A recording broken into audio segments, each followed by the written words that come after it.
All right, guys, what's going on? Welcome in. So I'm just going to get right to the point here. Where do you stand with quarterback Zach Wilson? Obviously, the Jets are coming off a really disappointing loss against the Patriots, and there were some special teams problems that I took issue with throughout the game, and there were some mistakes, both offensively and defensively.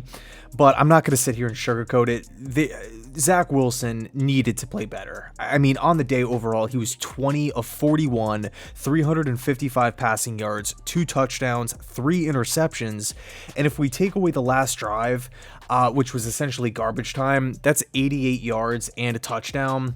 It just wasn't that impressive. And what's crazy is, like, the Jets actually started out pretty good. Like, I felt like he was putting the ball in play. Conklin was wide open. Garrett Wilson was running wide open. The passes were there. Again, the guys were winning their routes early on, and it seemed like the offense was moving the chains, right? They were having success, but it wasn't until like that last minute, right? Or I guess really that first INT where it wasn't. I thought Mike LaFleur was trying to get a little too cute there. I didn't really agree with the call, but with that said, Zach Wilson was the one who made the decision to throw the football and made an errant pass. Just went right over the target's head and was picked off. At that point, it really felt like New England took all the momentum and carried it through the rest of the game, again, outside of that last garbage time possession. After that moment, he just never really looked comfortable. He was throwing off his back foot. He was not setting his feet at all, running around, throwing the football away. The 2 other INTs were just egregious. I mean, nobody was even around. They were throwaways, but it just seemed like the balls went right to the Patriots players. It was just really hard to watch. And again, there were some special teams problems. It wasn't 1000% on Zach's shoulders, but quarterback production was one of the main reasons, in my opinion, one of the 3 reasons why this Jets team lost. And yes, this team has been winning football games. You know, that win in Denver, in Lambeau, they were awesome against the Dolphins and in Pittsburgh.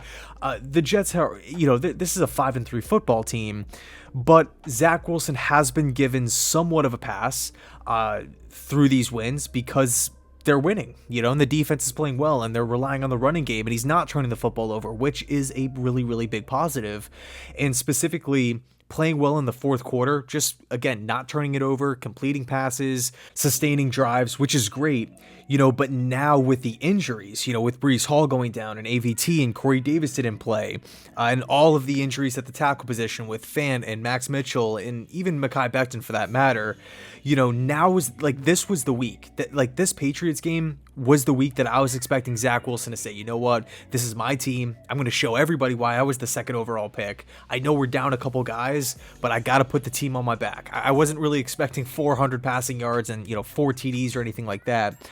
I honestly was expecting a pretty close game, a game that was going to go right down to the wire, knowing Belichick's defense and how Belichick performs against young QBs overall. But I just wasn't expecting Zach Wilson to look like the same player when he played them last year, over a year ago. And that's just what's crazy to me, right? We take a look at Zach's recent performances, like against the Packers and the Broncos.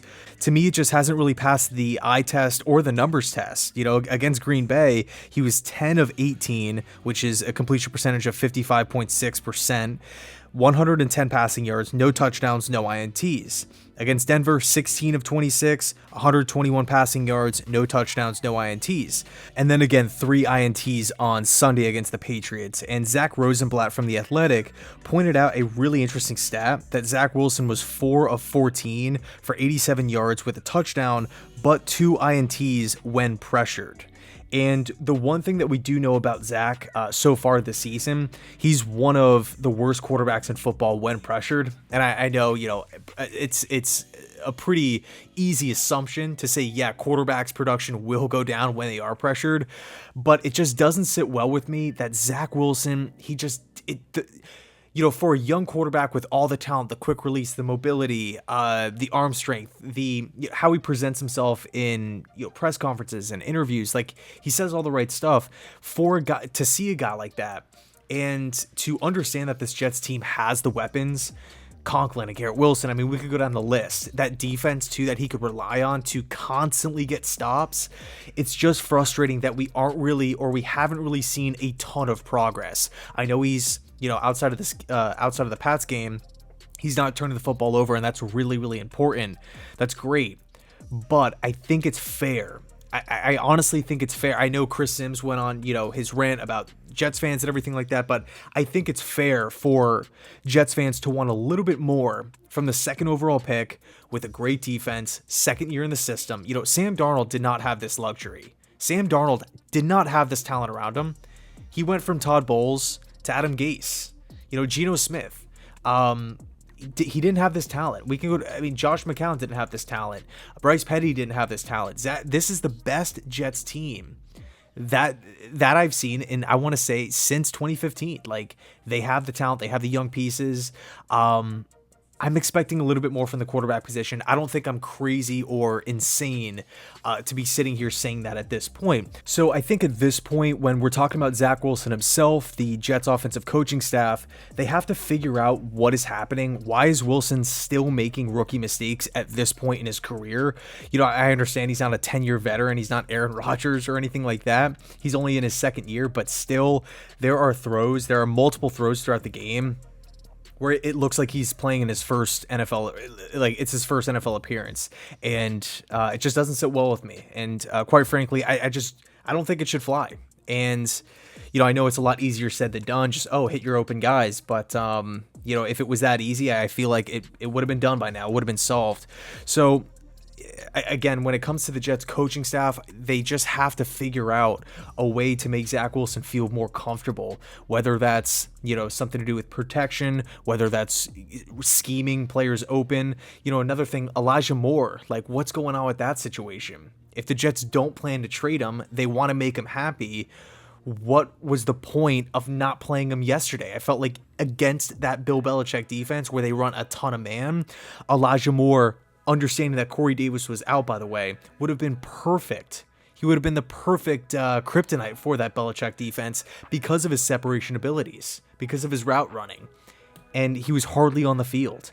That literally does nothing positive for anybody. The only thing it benefits is the New England Patriots defense. It doesn't help Zach Wilson. It doesn't make Mike LaFleur's job any easier. It's going to just piss Elijah Moore off, as we saw after the game.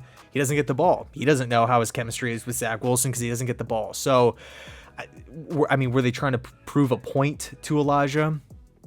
Saleh said no. Saleh said it had nothing to do with the trade request. They just wanted to see Garrett Wilson on the field more. I don't know. Like, offensive struggles, your quarterback is struggling. You have a young player that you are you're essentially refusing to trade because you want him to remain as a valuable piece of the offense, but he's not even getting in the game. It's just weird. It's just really strange. I get it. There's one ball to go around. The Jets have multiple weapons, but for him to just hardly line up, why even make him active?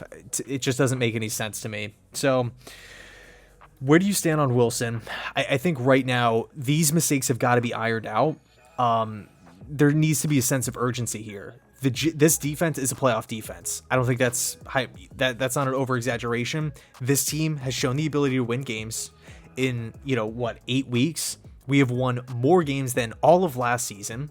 They got some easy, quote unquote, easier games coming up with Detroit and Chicago and Jacksonville. Miami a second time. What's going to happen if this is week 13, week 14, week 15, and Wilson continues making mistakes like this? I just don't think it's going to sit well with Jets fans, all across the world here. I think it could be a problem. So they got to turn it around as soon as possible. I know it's a lot easier said than done, like we were talking about before, but it can't fly. It cannot fly. You don't draft a quarterback second overall and all of a sudden he's holding the team back. Maybe if it's his rookie season, hey, maybe it's the first 5 games, first 10 games. There's so much, new stuff that you're experiencing going up against new players, new defenses. But this is year 2. We're in the middle of year 2. I think at this point, it's fair to say we need to see a little bit more. Anyway, thanks so much for watching. Let me know your thoughts down below in the comment section. I'm excited to see where you guys stand on this. And as always, go Jets.